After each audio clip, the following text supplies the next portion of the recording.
Rómverjabréfið 8. kafli. Nú því engin fordæming fyrir þá sem tilheyra Jesú Kristi. Lögmál lífsins anda hefur í Kristi Jesú frelsað þig frá lögmáli syndarinnar og dauðans. Það sem lögmálinu var ógerlegt, að því leyti sem það mátti sín einskis fyrir holdinu, það gjörði Guð. Með því að senda sinn eigin son í líkingu syndugs manns gegn syndinni, dæmdi Guð syndina í manninum. Þannig varð réttlætiskröfu lögmálsins fullnægt hjá oss sem lifum ekki eftir holdi, heldur eftir anda. Því að þeir sem að láta stjórnast af holdinu hyggja á það sem holdsins en þeir sem láta stjórnast af andanum hyggja á það sem andans Hyggja holdsins dauði, en hyggja andans líf og friður. Hyggja holdsins fjandskapur gegn Guði með því að hún lítur ekki lögmáli Guðs, enda getur hún það ekki. Þeir sem eru holdsins menn geta ekki þóknast Guði. En þér eruð ekki holdsins menn, heldur andans menn, þar sem andi Guðs býr í yður. En hafi einhver ekki anda Krists, þá sá ekki hans. Ef Kristur í yður, þá líkaminn að sönnu dauður vegna syndarinnar, en andinn veitir líf vegna réttlætisins. Ef andi hans sem vakti Jesú frá dauðum býr í yður, þá mun hann sem vakti Krist frá dauðum einnig gjöra dauðlega líkama yðar lifandi með anda sínum sem í yður býr. Þannig erum vér, bræður, í skuld, ekki við holdið að lifa að hætti holdsins, því að ef þér lifið að hætti holdsins, munið þér deyja, en ef þér deyðið með andanum gjörði líkamans, munið þér lifa. Því allir þeir sem leiðast af anda Guðs, þeir eru Guðs börn.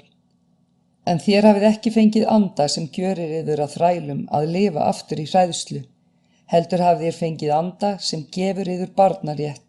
Í þeim anda köllum vér Abba, Faðir. Sjálfur andinn vitnar með vorum anda að vér erum Guðs börn.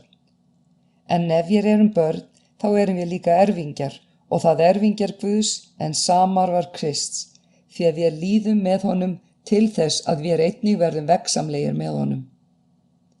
Ég lít svo á að ekki séu þjáningar þessa tíma neitt í samanburði við þá dýrð sem á oss mun opinberast, því að sköpunin þráir að Guðs börn verði opinber. Sköpunin var undirorpin fallvaltleikanum, ekki sjálfviljug, heldur vegna hans sem varpa henni undir hann.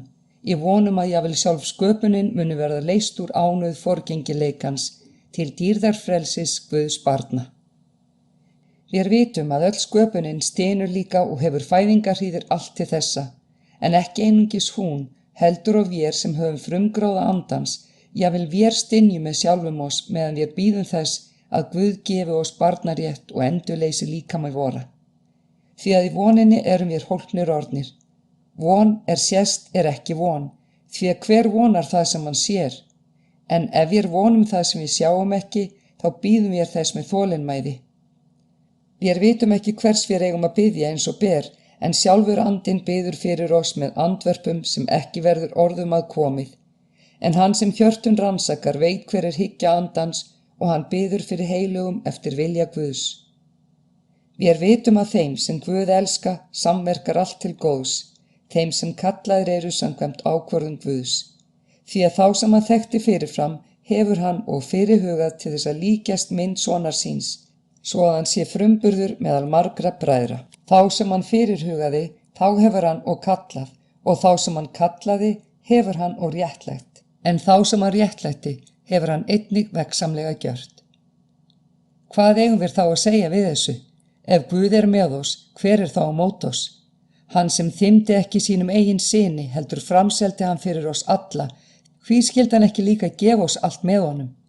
Hver skyldi ásaka Guðs útvöldu? Guð sýknar. Hver sakfellir? Kristur Jesús sá sem dáinn og meira en það, hann upprisinn. Hann við hægri hönd Guðs og hann biður fyrir oss. Hver mun gjöra oss viðskila við kærleika Krists? Mun þjáning geta það eða þrenging? Ofsókn, hungur eða nekt? Háski eða sverð? Það eins og ritað Þín vegna erum við deyddir allan daginn, erum metnir sem sláturfé. Nei, í öllu þessu vinnum við fullan sigur fyrir fulltingja hann sem elskaði oss. Því að ég þess fullviss að hvorki dauði né líf, englar né tignir, hvorki hið yfirstandandi né hið ókomna, hvorki kraftar, hæð né dýpt, né nokkuð annað skapað muni geta gjört oss viðskila við kærleika Guðs sem birtist í Kristi Jesú drottni vorum. Rómverjabréfið 9. kafli. Ég tala sannleika í Kristi, ég lýga ekki. Samviska mín vitnar það með mér, upplýst af heilugum anda, að ég hef frið mikla og sífellda kvöl í hjarta mínu. Ég geti óskað að mér væri sjálfum útskúfað frá Kristi, ef það yrði til heilla fyrir bræður mína og ættmenn, Ísraelsmenn. Þeir fengu svona réttin, dýrðina, sáttmálana, löggjöfina, helgihaldið og fyrirheitin. Þeim tilheyra og feðurnir og af þeim Kristur kominn sem maður, hann sem yfir öllu, Guð, blessaður aldir. Amen. Það ekki svo sem Guðs orð hafi brugðist, því að ekki eru allir þeir Ísraelsmenn sem af Ísrael eru komnir. Ekki eru heldur allir börn Abrahams, þótt þeir séu niðjar hans, heldur, afkomendur Ísaks munu taldir verða niðjar þínir. Það merkir, ekki eru líkamlegir afkomendur hans Guðs börn, heldur teljast fyrirheitsbörnin sanni niðjar, því að þetta orð fyrirheit. Í þetta mun ég aftur koma og þá skal Sara hafa son alið. Og ekki nóg með það, því var líka svo farið með Rebekku. Hún var þunguð af 2 sveinum af einsmanns völdum, Ísaks föður voss. Nú til þess að það stæði stöðugt að ákvörðun Guðs útvalningu var óháð verkonum og öll komin undir vilja þessir kallar, þá var henni sagt áður en sveinarnir voru fæddir og áður en þeir höfðu aðhafst gott eða illt. Hinn eldri skal þjóna hinum yngri. Eins og ritað Jakob elskaði ég en Esau hataði ég. Hvað eigum við þá að segja? Guð óréttvís? Fjarri fer því hann segir við Móse: Ég mun miskunna þeim sem ég vil miskunna og líkna þeim sem ég vil líkna. Það því ekki komið undir vilja mannsins né áreynslu, heldur Guði sem miskunnar. Því í ritningunni sagt við Faraó: Einmitt til þess hóf ég þig að ég fengi sýnt mátt minn á þér og nafn mitt yrði boðað alla jörðina. Svo miskunnar hann þá þeim sem hann vill, en forherðir þann sem hann vill. Þú munt nú vilja segja við mig, hvað hann þá ásaka oss framar? Hver fær staðið gegn vilja hans?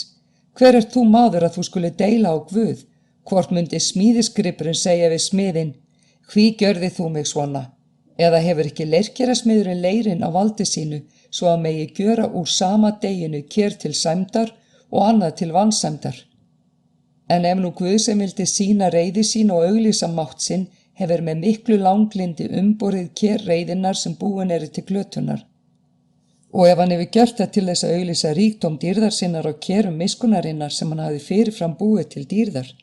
Slík ker vér sem hann hefur kallað, ekki aðeins úr flokki gyðinga, heldur og úr flokki heiðingja, eins og hann líka segir hjá Hósea: Líð minn sem ekki var minn mun ég kalla minn, og þá elskaða sem ekki var elskuð. Og á þeim stað þar sem við þá var sagt: Þér eruð ekki minn líður, þar munu þeir verða kallaðir synir Guðs lifanda. En Jesaja hrópar yfir Ísrael: Þótt tala Ísrael svona væri eins og sandur sjávarins, þá skulu leifar einar frelsaðar verða. Drottinn mun gera upp reikning sinn á jörðinni, binda endi á hann og ljúka við hann í skyndi. Og eins hefur Jesaja sagt: Ef Drottinn hersveitanna hefði ekki látið oss eftir niðja, værum við orðnir eins og Sódóma, við værum líkir Gómoru. Hvað eigum við þá að segja? Heiðingjarnir sem ekki sóttust eftir réttlæti hafa öðlast réttlæti sem af trú. En Ísrael sem vildi halda lögmálir veitt réttlæti náðu því ekki. Hvers vegna? Af því að þeir ætluðu sér að réttlætast með verkum, ekki af trú. Þeir hnutu ásteytingarsteinin, eins og ritað Sjá ég set í Síón ásteytingarstein og hrösunarhellu. Sérhver sem á hann trúir mun ekki verða til skammar.